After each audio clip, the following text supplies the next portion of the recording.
आखिर कैसे कोई व्यक्ति एक चलती हुई ट्रेन को रोक सकता है? कैसे कोई व्यक्ति बिना कहे किसी के मन की बातों को पढ़ सकता है?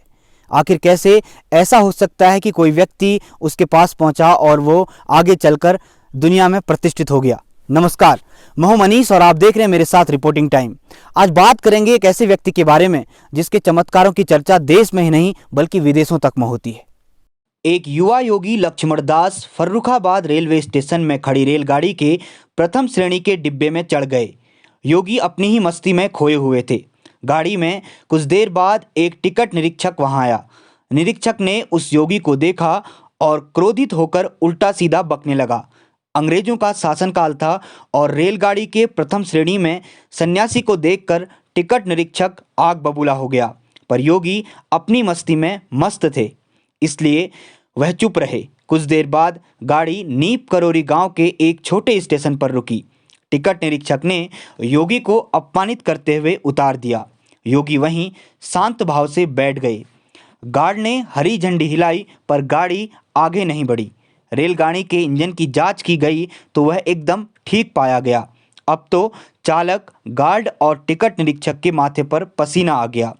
कुछ यात्रियों ने टिकट निरीक्षक को सलाह दी कि बाबा को गाड़ी में बैठा लो, तब शायद गाड़ी चल पड़े। निरीक्षक की स्थिति ऐसी थी कि जैसे मरता क्या न करता। उसने बाबा से क्षमा याचना की और गाड़ी में बैठने का अनुरोध किया। बाबा बोले, चलो तुम कहते हो तो बैठ जाते हैं। बाबा के बैठते ही मानो कोई चमत्कार सा हो गया हो। गाड़ी चल पड़ी। इस घटना से वह योगी और नीप करोरी गांव प्रसिद्ध हो गया।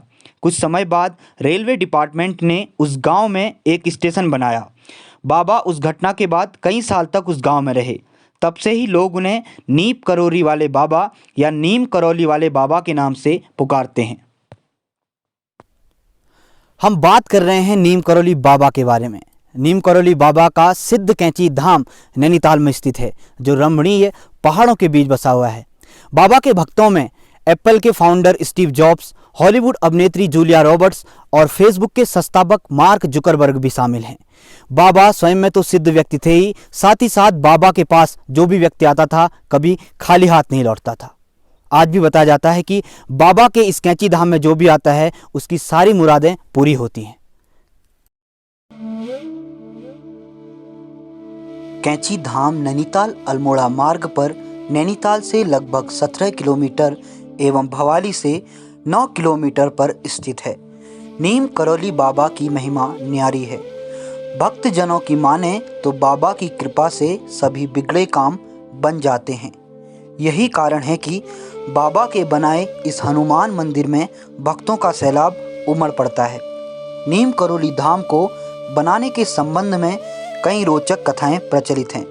बताया जाता है कि 1962 में जब बाबा ने यहाँ की जमीन पर अपने कदम रखे थे तो जनमानस को अपने चमत्कारों से आश्चर्यचकित कर दिया था। एक कथा के अनुसार 15 जून को आयोजित विशाल भंडारे के दौरान घी कम पड़ गया था। तब बाबा के आदेश पर पास की नदी का पानी कनस्तरों में लाया जाने लगा। जो पानी प्रसाद में डालते ही अपने आप घी में बदल गया। इस चमत्कार से भक्तजन नतमस्तक हो गए। तभी से उनकी आस्था और विश्वास नीम करौली बाबा के प्रति बना है। बाबा नीम करौली का जन्म उत्तर प्रदेश के फिरोजाबाद जिले के गांव अकबरपुर में हुआ था। बाबा का वास्तविक नाम लक्ष्मी नारायण शर्मा था। बाबा ने उत्तर प्रदेश के ही एक गांव नीम करौली में कठिन तप कर सिद्धियां प्राप्त की, जिसके बाद बाबा को जनसाधारण नीम करौली बाबा के नाम से पुकारने लगा। बाबा जी की गणना 20वीं शताब्दी के सबसे महान संतों में होती है। बाबा ने 15 जून 1964 को कैंची धाम में हनुमान जी की मूर्ति की प्रतिष्ठा की। तभी से यहाँ प्रतिवर्ष 15 जून प्रतिष्ठा दिवस के रूप में मनाया जाता है। चारों ओर से ऊंचे पहाड़ों से घिरे परिसर में हनुमान जी के अलावा भगवान राम, सीता माता तथा देवी दुर्गा जी के साथ नीम करौली बाबा का भी मंदिर स्थित है, जिसमें उनकी बिल्कुल सजीव सी प्रतिमा स्थापित है। कैंची धाम मुख्य रूप से बाबा नीम करौली और हनुमान जी की महिमा के लिए प्रसिद्ध है। ऐसी मान्यता है कि यहाँ आने पर व्यक्ति अपनी समस्याओं के हल स्वतः प्राप्त कर लेता है। हर साल यहाँ 15 जून को मेला लगता है, जिसमें देश विदेश से भक्तजन यहाँ पधार कर अपनी श्रद्धा व आस्था को बाबा के समक्ष व्यक्त करते हैं। मान्यता है कि यहाँ पर श्रद्धा एवं विनय पूर्वक की गई पूजा कभी भी व्यर्थ नहीं जाती तथा मांगी गई हर मनौती पूर्णतया फलीभूत होती है। कई सफल लोगों के लिए बाबा का यह कैंची धाम प्रेरणा स्रोत साबित हुआ। एप्पल की नींव रखने से पहले स्टीव जॉब कैंची धाम आए थे। यहीं से उनको कुछ अलग करने की प्रेरणा मिली थी। 27 सितंबर 2015 को जब भारतीय प्रधानमंत्री श्री नरेंद्र मोदी फेसबुक के मुख्यालय में थे और बातों का दौर चल रहा था, तो जुकरबर्ग ने कहा था कि जब वो इस कन्फ्यूजन में थे कि फेसबुक को बेचा जाए या नहीं, तब एप्पल के फाउंडर स्टीव जॉब्स ने इन्हें भारत के एक मंदिर में जाने की सलाह दी। वहीं से इन्हें कंपनी के लिए एक नया मिशन मिला। जुकरबर्ग ने बताया था कि वे 1 महीना भारत में रहे। इस दौरान वे उस मंदिर में भी गए थे और यह मंदिर कोई और नहीं बल्कि बाबा नीम करौली का अद्भुत सिद्धधाम कैंची था।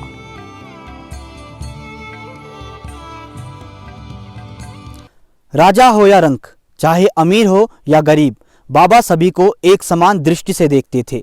लेकिन ऐसा क्या हुआ कि बाबा ने देश के प्रधानमंत्री से मिलने के लिए मना कर दिया? तो आइए देखते हैं ये रिपोर्ट। नीम करौली बाबा की अलौकिक शक्तियां पूरे देश में ही नहीं बल्कि विश्व में इतनी अधिक प्रकाशित हुई कि उनका नाम किसी से अनजान न रह गया। पंडित गोविंद वल्लभ पंत, डॉक्टर संपूर्णानंद, राष्ट्रपति वीवी गिरी, उपराष्ट्रपति गोपाल स्वरूप पाठक, राज्यपाल व केंद्रीय मंत्री रहे के.एम. मुंशी, जुगल किशोर बिड़ला, महाकवि सुमित्रानंदन पंत और देश के पहले प्रधानमंत्री पंडित जवाहरलाल नेहरू जैसी बड़ी बड़ी हस्तियां भी बाबा के दर्शन के लिए आती रहती थी। नीम करौली बाबा राजा हो या रंक, अमीर हो चाहे गरीब, सभी का समान रूप से पीड़ा निवारण करते थे।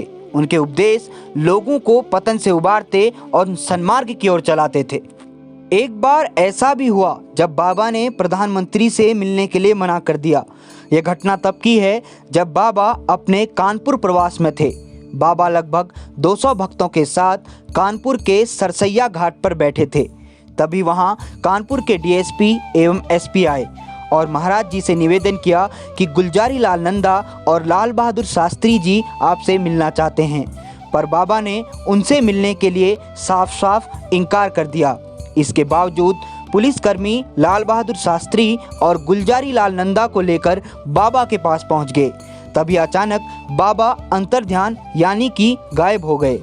इस घटना के बाद जब लाल बहादुर शास्त्री और गुलजारी लाल नंदा वहां से चले गए, तब बाबा पुनः भक्तों के बीच आ गए।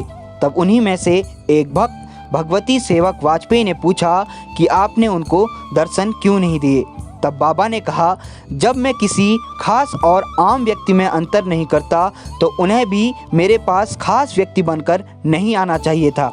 अगर वो सीधे मेरे से मिलने आते तो मैं उनसे मिल लेता, लेकिन उन्होंने अपने और मेरे बीच में पुलिस की दीवार खड़ी कर दी, इसलिए मैं उनसे मिलना नहीं चाहता था। नीम करौली बाबा का अंतिम समय वृंदावन में बीता और 11 सितंबर 1973 की अर्धरात्रि को धीरे धीरे कई बार जय जगदीश हरे पुकारते हुए बहुत ही शांति के साथ ब्रह्म में लीन हो गए।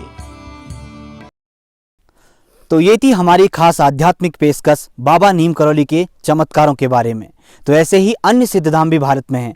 ऐसे ही और एपिसोड देखने के लिए बने रहिए रिपोर्टिंग टाइम के साथ। नमस्कार।